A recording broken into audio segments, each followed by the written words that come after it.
Welcome to success சமையல். இன்னைக்கு ஒரு லஞ்ச் விலாக் தாங்க பார்க்க போகிறோம். இந்த லஞ்ச் விலாகில் நம்ம என்னென்ன பண்ணலான்னு பார்க்கலாங்க. இப்போ வீடியோக்குள்ளே போகலாங்க. இந்த லிஸ்ட்டில் கொடுத்துருக்க பொடி வகைகள் எல்லாமே நாங்கள் வீட்டிலேயே தயாரிக்கிறோங்க. தேவைப்படுறவங்க எங்களை இந்த நம்பரில் காண்டாக்ட் பண்ணுங்கள். இன்றைக்கி ஒரு கிராமத்து சமையல் பார்க்கலாங்க. இந்த கிராமத்து சமையலில் சொரக்காய் சோறு தாங்க நான் செய்ய போகிறேன். சொரக்காய் சோறு தட்டைப்பயிர் போட்டு சாப்பாடு செஞ்சால் ரொம்பவே ருசியாக இருக்குங்க. எப்படி செய்கிறதுன்னு பார்க்கலாம். அதுக்கடுத்து இந்த மாதிரி அகத்திக்கீரை பூ கிடச்சிச்சின்னா இதில் நம்ம பொரியல் கூட்டு இந்த மாதிரி எல்லாம் செய்யலாம். இதை வச்சு நான் ஒரு ரெசிபி செய்ய போகிறேங்க. அடுத்து கொத்தமல்லி இலை அது இப்போ சீசனில் ரொம்ப நல்லா கிடைக்குது, நாட்டு கொத்தமல்லி. இதை வச்சு கொஞ்சம் லெமன் போட்டு நம்ம ஒரு ரசம் பண்ணலாங்க. இதுதான் நான் உங்களுக்கு இன்றைக்கி செஞ்சு காட்ட போகிறேங்க. இப்போ நான் இதெல்லாம் கட் பண்ணிவிட்டு வந்துடுறேங்க. இப்போ இந்த பூவை க்ளீன் பண்ணும்போது நம்ம எப்படி பண்ணணும் அப்படின்னா, இதெல்லாம் எடுத்துடணும். இந்த காம்பு பகுதி எடுத்துட்டு இதெல்லாம் மட்டும் எடுத்து நறுக்கி போட்டுக்கணுங்க. இந்த மாதிரி இதையும் சுத்தம் பண்ணிடுறேன். சொரக்காயும் தோல் சீவிட்டு கொஞ்சம் பெரிய பீஸாக கட் பண்ணிவிட்டு வந்துடுறேங்க. இப்போ நம்ம செய்ய போகிற சொரக்காய் சாதத்துக்கு 1 டம்ளர் அரிசிக்கு 1/4 டம்ளர் அளவுக்கு தட்டைப்பயிர் எடுத்துக்கணுங்க. இந்த மாதிரி லேசாக வறுத்துக்கணும். இதை தண்ணியில் 1 மணி நேரம் அல்லது 2 மணி நேரம் ஊற வச்சுக்கலாங்க. நல்லா ஊறினதுக்கப்புறம் தான் நம்ம குக்கரில் சேர்த்து வேக வைக்க போகிறோங்க. நான் இன்றைக்கி செய்ய போகிற சமையலுக்கு தேவையான காய்கறிகள் எல்லாமே நறுக்கி ரெடியாக எடுத்து வச்சுருக்கேங்க. இப்போ எதுக்கு என்னென்ன தேவைன்னு நான் சொல்லிடுறேங்க. இப்போ நம்ம ஃபஸ்ட்டு இந்த சாதத்துலேருந்து பார்த்துடலாங்க. நான் சொரக்காய் காரமணி சாதம் சொன்னேன் இல்லைங்களா, அதுக்கு காரமணி நான் உங்ககிட்ட ஊற வைக்கும்போது காட்டினேன். இப்போ இது ஒரு 2 சவுண்டு, அது 1 மணி நேரத்துக்கு மேலேயே நல்லா ஊற வச்சுட்டு 2 சவுண்டு விட்டு வேக வச்சு எடுத்துக்கிட்டேங்க. கொஞ்சம் நெத்தாவே வேக வச்சுக்கோங்க. பாருங்கள், இந்த மாதிரி நசுக்குனா கொஞ்சம் கெட்டியாக இருக்கணும். ஏன்னா மறுபடியும் நம்ம சாதம் தாளித்து விடும்போது வேகும். இந்த மாதிரி லேசாக உப்பு போட்டு இதை வேக வச்சு எடுத்து தண்ணியை இருத்து வச்சுக்கோங்க. அதுக்கப்புறம் தாளிக்கிறதுக்கு நான் இன்றைக்கி 1/4 கிலோ அரிசிக்கு காய் நறுக்கியிருக்கேங்க. 1/4 கிலோ அரிசிக்கு சொரக்காய் நல்லா தோலை சீவிட்டு இந்த மாதிரி கொஞ்சம் பெரிய துண்டுகளாக போட்டு எடுத்துக்கணுங்க, இல்லைன்னா கரைஞ்சிரும். தக்காளி 2 தக்காளி எடுத்துருக்கேங்க, மீடியம் சைஸ் எடுத்துக்கோங்க. 2 பெரிய வெங்காயம், இந்த மாதிரி வகுந்தது 2ஆக வகுந்த பச்சை மிளகாய் ஒரு 2-3 போட்டுக்குங்க. அரைக்கும்போது இந்த சின்ன வெங்காயத்தையும் நம்ம சேர்த்து அரைச்சிக்கலாங்க. சின்ன வெங்காயம் ஒரு 10-12, பூண்டு ஒரு 6-7 பல் எடுத்துக்கங்க. நான் குட்டி குட்டியாக இருந்ததுனால கொஞ்சம் நிறைய எடுத்திருக்கேன். இஞ்சி ஒரு சின்ன துண்டு, கருவேப்பிலை கொஞ்சம் அதிகமாகவே எடுத்துக்கலாங்க. ஒரு 2 கொத்து நான் எடுத்திருக்கேன். இப்போ சீரகம் ஒரு 2 டீஸ்பூன் அளவுக்கு சேர்த்துக்குங்க. இதை நல்லா அரைச்சிட்டு அதுக்கப்புறமா சீரகத்தை போட்டு ஒரு சுற்றி எடுத்துக்கோங்க. கொஞ்சம் தண்ணி விட்டு கூட நம்ம அரைச்சிக்கலாங்க. இப்போ நான் இந்த கொத்தமல்லி ரசம் சொன்னேன் இல்லைங்களா, அந்த கொத்தமல்லி ரசத்துக்கு இந்த கொத்தமல்லி இலை ஒரு கைப்பிடி அளவுக்கு எடுத்து நான் நல்லா தண்ணியில் வாஷ் பண்ணி எடுத்து வச்சுருக்கேங்க. கொத்தமல்லி, ஒரு தக்காளி, இது 2ஐயும் சேர்த்து அரைச்சிக்க போகிறேங்க. அரைச்சிட்டு வடிகட்டி எடுத்து வச்சுக்கணும். அப்புறம் ரசத்துக்கு சீரகம், மிளகு, கருவேப்பிலை ஆஸ் யூஷுவல் இதை போட்டு அரைச்சிக்கிறேங்க. பூண்டை ஒன்றும் பாதியமாக நம்ம உரலில் தட்டி போட்டுக்கலாம். அப்புறம் அகத்திக்கீரையில் ஒரு ரெசிபின்னு சொன்னேன் இல்லைங்களா, அகத்திக்கீரையில் நம்ம இன்றைக்கி கூட்டு பண்ணிடலாம் அப்படின்னு சொல்லிட்டு இதை சுத்தம் பண்ணி நல்லா கட் பண்ணி எடுத்தாச்சுங்க. சுத்தம் பண்ணதுக்கப்புறமா தண்ணியில் வாஷ் பண்ணிவிட்டு கட் பண்ணியாச்சுங்க.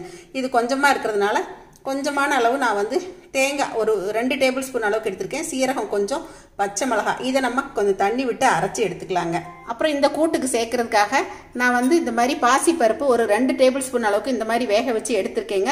நீங்கள் இன்னும் கொஞ்சம் குழைய கூட வேக வச்சு எடுத்துக்கலாம். இப்போ இது வேகும்போது இது வேகும் இல்லைங்களா, அதனால் சரியாயிடும். நான் இந்த அளவுக்கு வேக வச்சு எடுத்துக்கிட்டேன். இந்த தண்ணியை கூட வேஸ்ட் பண்ணிட வேண்டாம். நம்ம தேங்காய், சீரகம், பச்சை மிளகாய் அரைப்போம் இல்லைங்களா, அதில் நம்ம சேர்த்து அரைச்சிக்கலாம். இது வேகிறதுக்கு நம்ம பயன்படுத்திக்கலாம்.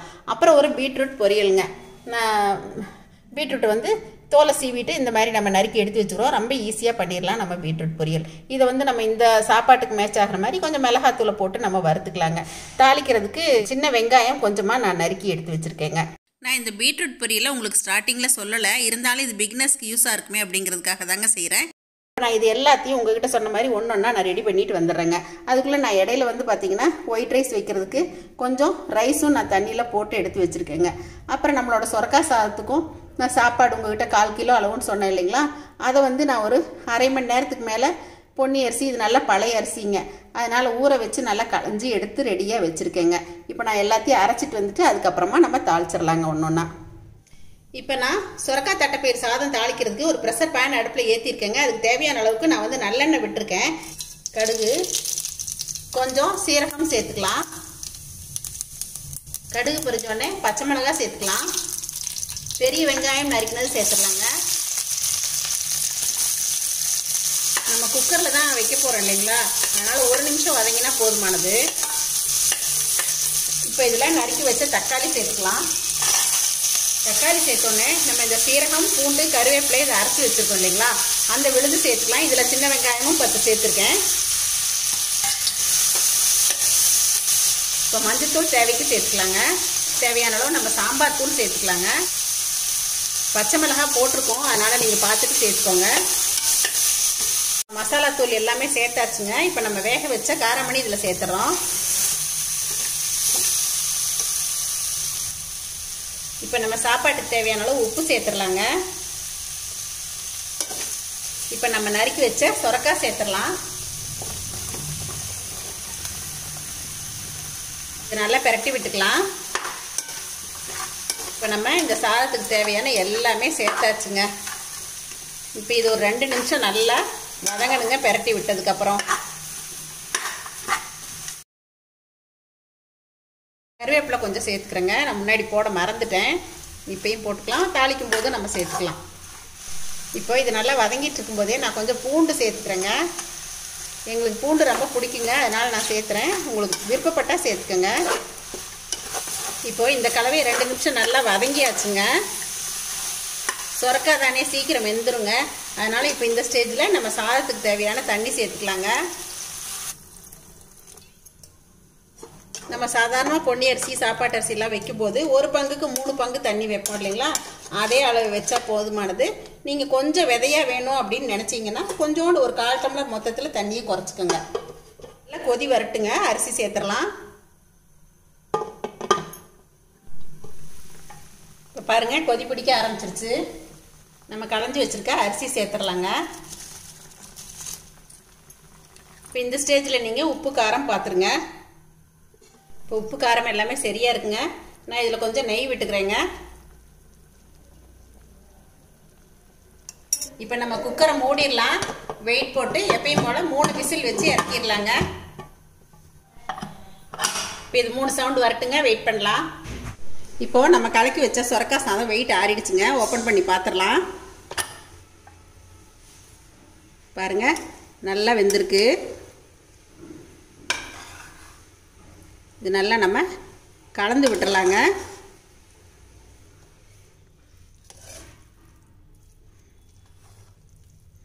பாருங்கள், கரெக்டான பதத்துக்கு வந்திருக்கு. அப்படியே அந்த சொரக்காய் வாசமும் காரமணி, அதாவது தட்டைப்பயிரோட வாசமும் கம கமான்னு தூக்குதுங்க. ரொம்ப அருமையாக இருக்குங்க இந்த சாதம். கிராமத்துலலாம் வந்து அடிக்கடி செய்வாங்க இந்த சாதம். இது எங்கள் ஏரியா ஸ்பெஷல் அப்படின்னு கூட சொல்லலாங்க. சூப்பரான சொரக்காய் சாதம் ரெடி. இப்போ நம்ம அகத்திக்கீரை பூ தாளிச்சிடலாங்க. அதுக்கு வந்து நான் தேங்காய் எண்ணெய் விட்டுக்கிறேன். ஏன்னா கூட்டுக்கெல்லாம் தேங்காய் எண்ணெய் விடும்போது நல்லா டேஸ்ட் கொடுக்குங்க. கடுகு தாளிச்சிக்கலாம். இதிலே கொஞ்சம் பெருங்காயத்தூள் சேர்த்துக்கலாங்க. இப்போ நம்ம சுத்தம் பண்ணி வச்சுருக்க இந்த பூ சேர்த்துடலாங்க. இதிலே கொஞ்சம் கருவேப்பிலை சேர்த்துக்கலாம். இதுக்கு வெங்காயமெல்லாம் எதுவும் தேவையில்லைங்க. இதில் கொஞ்சமாக மஞ்சத்தூள் சேர்த்துக்கலாம். இந்த கூட்டுக்கு தேவையான அளவு உப்பு சேர்த்துக்கலாங்க. விரட்டி விட்டுலாங்க. வேக வச்சு வச்சுருக்க பாசி பருப்பு இதில் சேர்த்துடலாங்க.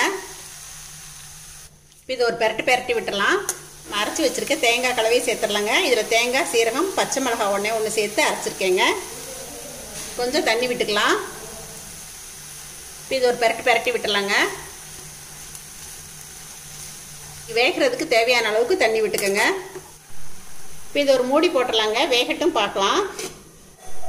ஓப்பன் பண்ணி பார்த்துடலாங்க. இடையில இதை பெரட்டி விட்டுக்கிட்டேங்க.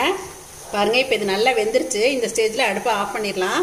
உங்களுக்கு இன்னும் கொஞ்சம் கொழகொழப்பாக வேணும்னா நீங்கள் இன்னும் கொஞ்சம் பருப்பு கூட நீங்கள் சேர்த்து போட்டுக்கலாங்க. இப்போ அகத்திக்கீரை பூ கூட்டு ரெடிங்க. இப்போ பீட்ரூட் பொரியல் தாளிச்சிடலாங்க. கொஞ்சம் எண்ணெய் விட்டு கடுகு உளுந்து தாளிச்சாச்சுங்க. இப்போது கருவேப்பிலை, சின்ன வெங்காயம் நான் நறுக்கி வச்சுருக்கேன். நீங்கள் பெரிய வெங்காயம் வேணாலும் பீட்ரூட்லாம் போட்டுக்கலாம். இப்போ இதை சேர்த்துறேங்க. இது கொஞ்சம் வதங்கட்டும். இப்போ வெங்காயம் நல்லா வதங்கியாச்சுங்க. காரத்துக்கு தேவையான அளவுக்கு நான் இன்றைக்கி வரமிளகாய் தூள் சேர்க்குறேன் பீட்ரூட் பொரியலுக்கு. இப்போ நான் பீட்ரூட்டை கொஞ்சம் தண்ணி தெளித்து உப்பு போட்டு 2 சவுண்டு விட்டு வேக வச்சு எடுத்து வச்சுருக்கேங்க. இப்போ நம்ம வேக வச்சு வச்சுருக்க பீட்ரூட்டை இதில் சேர்த்துடலாங்க. இப்போ இது ஒரு பெரட்டி விட்டுடலாங்க. கொஞ்சம் தண்ணி இருக்கும். 1 நிமிஷம் அப்படியே கொஞ்சம் சுண்டிச்சுன்னா சரியாயிரும். பீட்ரூட் நல்லா தண்ணியெல்லாம் நல்லா சுண்டிடுச்சுங்க. இப்போ நம்ம தேங்காய் துருவல் இதில் சேர்த்துக்கலாம்.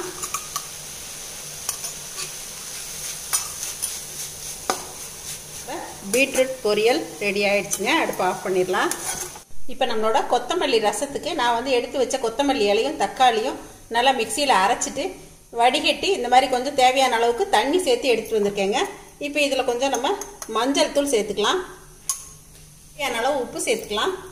நம்ம ஒன்றும் பாதியமாக தட்டி வச்ச பூண்டு சேர்த்துடலாங்க. பெருங்காயத்தூள் கொஞ்சம் போட்டுக்கலாம். இப்போ இதை நம்ம தாளிச்சிடலாங்க. இப்போ நம்மளோட கொத்தமல்லி ரசம் தாளிச்சிடலாங்க. 1/2 டீஸ்பூன் கூட எண்ணெய் விடலை, ரொம்ப குறைவான அளவு தான் சேர்த்துருக்கேன். கடுகு தாளிச்சிக்கலாம். கருவேப்பிலை சேர்த்துக்கலாம். நம்ம கலக்கி வச்ச ரச கலவையை சேர்த்துடலாம். இப்போ ரசம் தாளித்து விட்டதுக்கப்புறம் நம்ம சீரகம், மிளகு, கருவேப்பிலை அரைச்சி வச்சு இல்லைங்களா, அதையும் இதில் சேர்த்துடலாம். இப்போ பாருங்கள், ரசம் நுரக்கட்ட ஆரம்பிச்சிச்சு. அடுப்பை நான் நல்லா குறைச்சிட்டேன். இப்போ வந்து நம்ம எலுமிச்சை சாறு இதில் விட்டுக்கலாங்க. இதில் கொஞ்சமாக மல்லி இலை தூவிக்கலாம். அவ்வளோதாங்க, நம்மளோட ரசம் ரெடி. அடுப்பு ஆஃப் பண்ணிடலாங்க. இப்போ நம்மளோட கொத்தமல்லி ரசம் ரெடி ஆயிடுச்சுங்க. இது என்னோட ஓன் ரெசிபிங்க. கண்டிப்பாக நீங்கள் ட்ரை பண்ணி பாருங்கள். இதை நம்ம சூப்பாகவும் எடுத்துக்கலாங்க. இப்போ ஒரு தட்டு போட்டு மூடி வச்சிடலாங்க. என்னங்க, இப்போ நம்மளோட ஆரோக்கியமான மதிய உணவு ரெடி ஆயிடுச்சுங்க. சொரக்காய் தட்டைப்பயிறு சாதம் கிராமிய மணத்தோட சூப்பராக ரெடி ஆயிடுச்சுங்க. அகத்திக்கீரை பூவில் ஒரு பொரியல், கொத்தமல்லி ரசம், பீட்ரூட் பொரியல், ஒயிட் ரைஸும் வச்சாச்சுங்க. தயிர் எல்லாமே ரெடி ஆயிடுச்சுங்க. ஈஸியாக இதெல்லாம் செஞ்சிடலாங்க. கண்டிப்பாக நீங்களும் ஒரு நாள் இதெல்லாம் ட்ரை பண்ணி பாருங்கள். அதுவும் இந்த சொரக்காய் சாதம் கண்டிப்பாக ஒரு நாள் ட்ரை பண்ணி பாருங்கள். இதுக்கு காய் இல்லைன்னா கூட பரவாயில்ல, தயிர் பச்சடி வச்சு சாப்பிட்டுட்டா ரொம்ப அருமையாக இருக்குங்க. எப்பயும் போல் நீங்கள் இதை பார்த்துட்டு உங்களோட ஃபீட்பேக் சொல்லுங்கள், ஷேர் பண்ணுங்கள், சப்ஸ்கிரைப் பண்ணுங்கள். சப்ஸ்கிரைப் பண்ணிவிட்டு பக்கத்தில் இருக்க பெல் பட்டனை கிளிக் பண்ணிவிட்டு ஆளுங்கிற ஆப்ஷனையும் ப்ரெஸ் பண்ணிக்கங்க. அப்போ தான் நான் போடுற வீடியோஸ் எல்லாமே உங்களுக்கு நோட்டிஃபிகேஷனாக உடனுக்குடன் வந்து சேருங்க. தேங்க்யூங்க. சரசு சமையல் பாருங்கள், சமையல் நல்லா பண்ணுங்கள்.